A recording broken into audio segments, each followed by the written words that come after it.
I never really looked at myself and thought I was unique. I felt unique on the inside because of who I was, but it wasn't my exterior shell that made me feel like I was different than other people.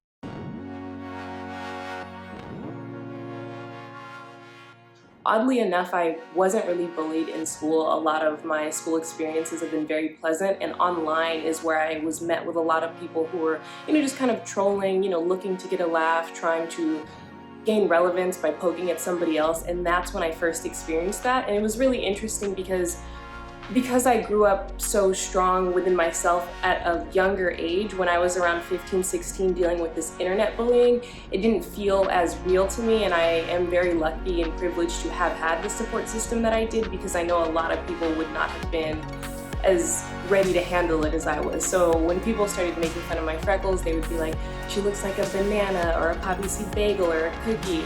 And in my mind, I was like, these are all really delicious things. I'm really not understanding how this is supposed to hurt my feelings. But at the end of the day, I also don't like to be the expense of somebody's fun. And I was like, okay, what can I do to remove myself from this situation, but also handle it in a way that I'm not always like clapping back at this person? And so that's when I was like, you know what? I do look like a banana, and that is totally cool. Anything with spots, I will gladly take it. I think that my impact via social media is sort of inspiring others and inspiring others to take a stand while using their platforms.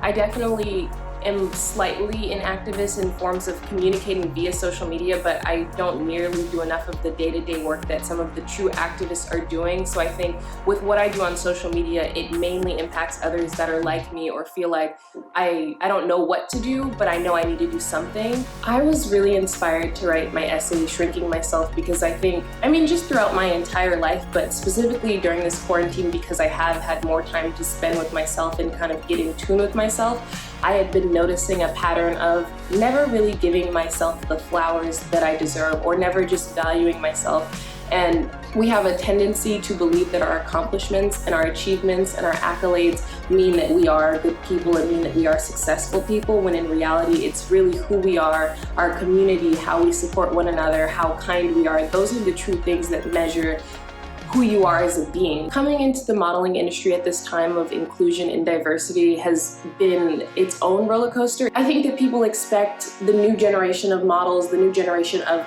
the inclusive girls and guys as well. I think people expect them to be 10 times as grateful for half of the work. While I love inclusion and diversity, I would prefer if it was mindless inclusion and mindless diversity, which I've said multiple times. Because I think half the time when I'm included, or one of my plus size friends is included, or somebody that has darker skin than me is included, it's tied to a conversation of like, how did you get here? What hoops did you have to jump through? Can you tell me about how much you were bullied as a kid? What adversity did you face? And then it's kind of backhanded, because when we see, the tall, beautiful, skinny white girls who are the more traditional girls do these campaigns, it's never tied to an interview about like, what all did you have to go through to get here today, and can you tell people how hard you fought? When it comes to representation in the media, in the fashion industry, just in the world overall, I feel two things. I feel hopeful because of the things that I have seen take place within my adulthood in these past 4 years of myself in the industry, but I also feel a little bit tired, because I feel like a lot of the things that we are asking for and a lot of the things that are necessities have been overlooked for so long that by the time some stuff does happen, it's kind of like, well, it doesn't even feel the same, because we begged so long for you to include these people. We begged so long for you to value these people that now